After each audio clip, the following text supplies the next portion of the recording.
ఒకప్పుడు కార్పొరేట్ విద్యా సంస్థలు స్టార్ట్ అయిన రోజుల్లో ఎలా సక్సెస్ అయినాయంటే, పేపర్‌లు తయారు చేసేవాళ్ళు ఉంటారు గదా! ఆ తయారు చేసే వాళ్ళని ఈళ్ళు ఇన్‌ఫ్లూయెన్స్ చేసి వీళ్ళ దగ్గరున్న టీచర్‌లని తయారు చేసేవాళ్ళుగా పంపించేవాళ్ళు గవర్నమెంట్‌కి.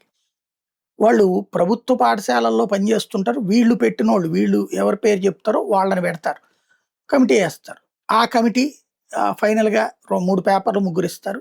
ఆ 3 పేపర్‌లు వీళ్ళు పంపించిన మనుషులే. కాబట్టి ఈ 3 పేపర్‌లు బాగా బట్టి పట్టిచ్చేస్తారు. తద్వారా ఈళ్ళు 100కి 100% లేపోతే 100కి 70, 90% విజయాలు సాధిస్తా ఉండేవాళ్ళు. భారీ మార్కులు 1, 1, 1, 1, 2, 2, 2, 2, 2లు జరుగుతూ ఉండేది. అలాంటి సిట్యుయేషన్‌లో పేపర్ లీకేజీలు అనేటటువంటి రచ్చ గూడా నడిచింది.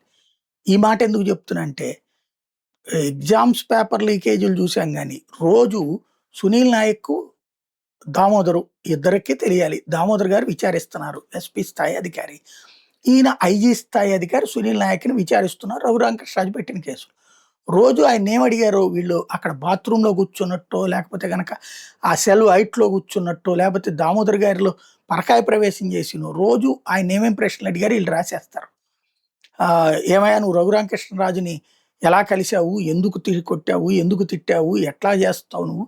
అని చెప్పి వీళ్ళే ఒక మొ మొనాటమీగా క్వెషన్స్‌ని తయారు చేసేసి అంటే వీళ్ళకి ఆ రోజున ఏదైనా జరిగింది అన్నటువంటిది ఎస్టాబ్లిష్ చేయడానికి నిజంగా సక్సెస్ అయితే ఎప్పుడో లోపలేసేసేవాళ్ళు గదా!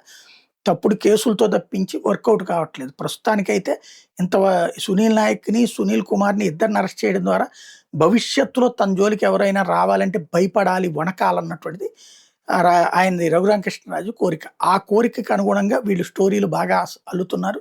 చక్కగా రోజు గూడా పాపం సునీల్ నాయక్ గారిని అడిగిన ప్రశ్నలన్నీ ఎస్పీ గారికి తెలుసో తెలీదో గానీ మీడియాకి తెలుస్తున్నాయి.